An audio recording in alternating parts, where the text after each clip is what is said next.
Selamat sore, salam sejahtera untuk kita semua. Rahayu. Oke guys, bagaimana kabarnya hari ini? Pastinya sehat, ceria, tetap semangat, dan jaga kesehatan. Oke guys, hari ini kan sudah mulai menjelang liburan sekolah. Nah, pada liburan sekolah kali ini, kalian mau mengisi waktu liburan dengan apa? Dengan liburan, pulang kampung, atau kerja? Tulis di kolom komentar ya. Oke guys, pada hari ini saya akan presentasi tentang kurikulum. Jadi apa itu kurikulum? Yuk kita simak videonya.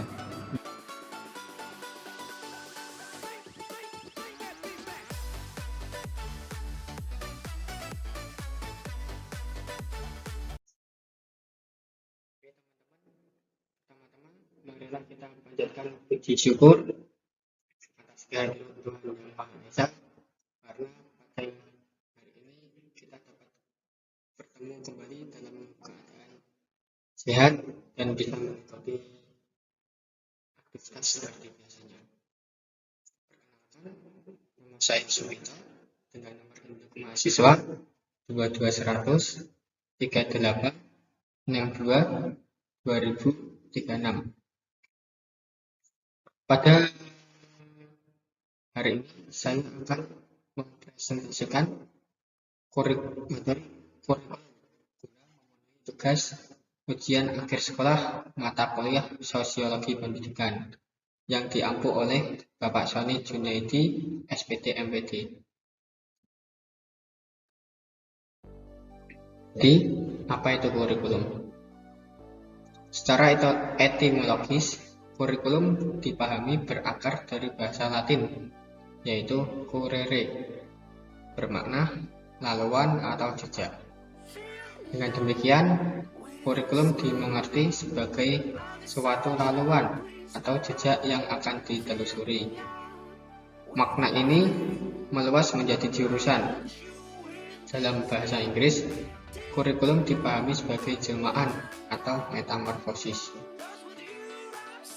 Selanjutnya, kurikulum berdasarkan Undang-Undang Nomor 20 Tahun 2003 tentang Sisdiknas, yaitu sebagai berikut. Kurikulum adalah seperangkat rencana dan pengaturan mengenai tujuan, isi, dan bahan pelajaran, serta cara yang digunakan sebagai pedoman penyelenggaraan pembelajaran untuk mencapai tujuan pendidikan tertentu.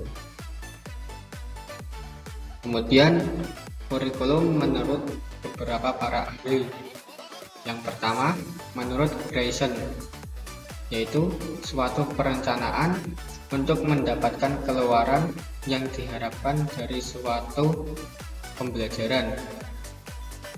Kemudian, menurut Inlaw, semua pengalaman yang direncanakan yang dilakukan oleh sekolah untuk menolong para siswa dalam mencapai hasil belajar kepada kemampuan siswa yang paling baik. Yang ketiga, menurut William B. Regent, yaitu semua pengalaman anak yang menjadi tanggung jawab sekolah. Selanjutnya, tipologi kurikulum berdasarkan isi. Yang pertama, kurikulum klasik. Kurikulum klasik ini bersifat tradisional, menekankan pada bahasa asing, bahasa kuno, sejarah, sastra, matematika, dan ilmu murni. Kurikulum klasik berkembang pada masa lampau, di mana negara, dalam hal ini kerajaan, membutuhkan para pegawai administrasi untuk mengatur rumah tangga kerajaan dan memberikan pelayanan kepada masyarakat atau rakyat. Yang kedua, kurikulum vokasional. Kurikulum vokasional diarahkan untuk menyiapkan peserta didik untuk bekerja. Oleh sebab itu, berbagai keterampilan dan keahlian dipersiapkan bagi peserta didik sesuai dengan kebutuhan pasar yang sedang berkembang. Di Indonesia, kurikulum vokasional diarahkan pada pendidikan kejuruan dan keahlian teknis, seperti sekolah menengah kejuruan dengan berbagai macam penjurusannya, seperti teknik, elektronik, media, keuangan, dan tata boga, serta politeknik juga dengan berbagai macam penjurusannya. Yang ketiga, kurikulum life adjustment.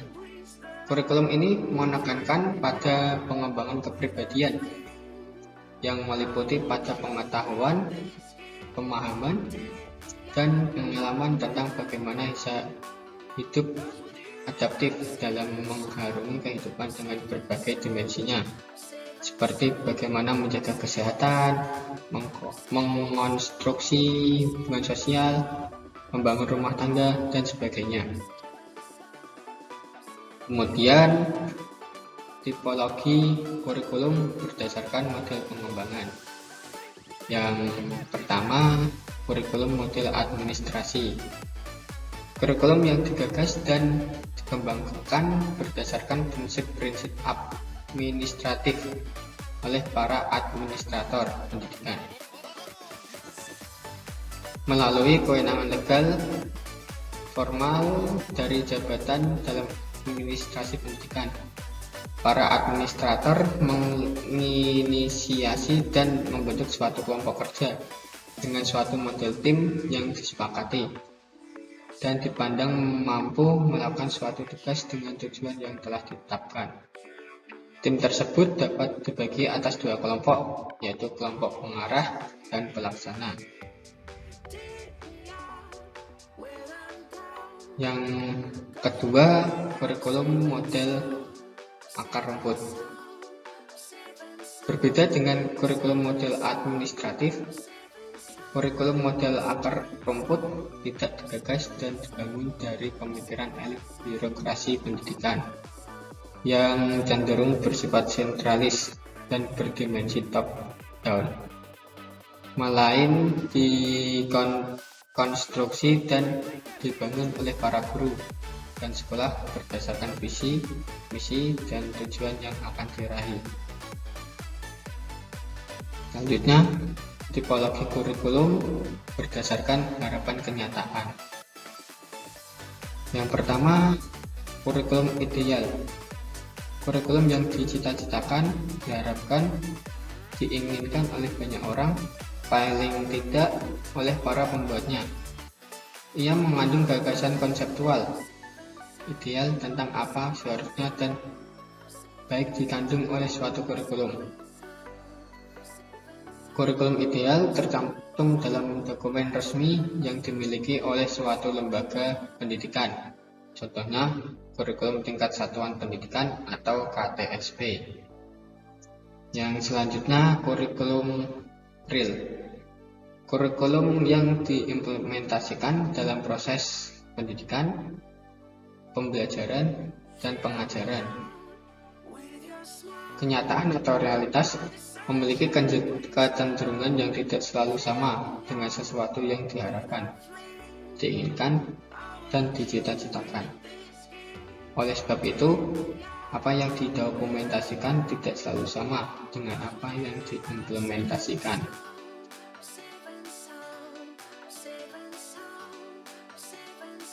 Selanjutnya, tipologi kurikulum berdasarkan struktur dan materi pembelajaran.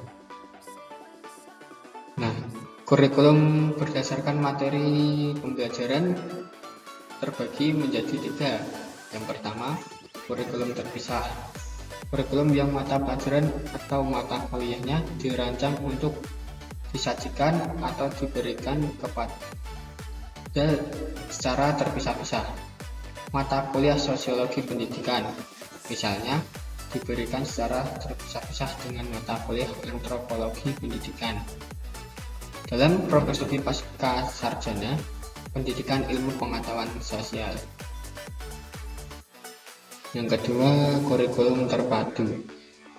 Kurikulum terpadu di mana bahan ajarnya disajikan secara terpadu. Kurikulum ini biasanya disajikan dalam bentuk tematik, sehingga semua mata pelajaran dapat terintegrasi atau terpadu ketika pendidik menjelaskan, menerangkan, atau mendiskusikan tema. Yang ketiga, kurikulum terkorelasi. Kurikulum terkorelasi ini bahan ajarnya dirancang, dikonstruksi, dan disajikan secara terkorelasi dengan bahan ajar lainnya. Misalnya, untuk memahami beberapa materi dari sosiologi konsumsi terkait dengan beberapa materi dalam sosiologi kebudayaan. Yang selanjutnya, tipologi kurikulum. Berdasarkan cakupan penggunaan, kurikulum ini terbagi atas beberapa bagian. Yang pertama, yaitu kurikulum nasional.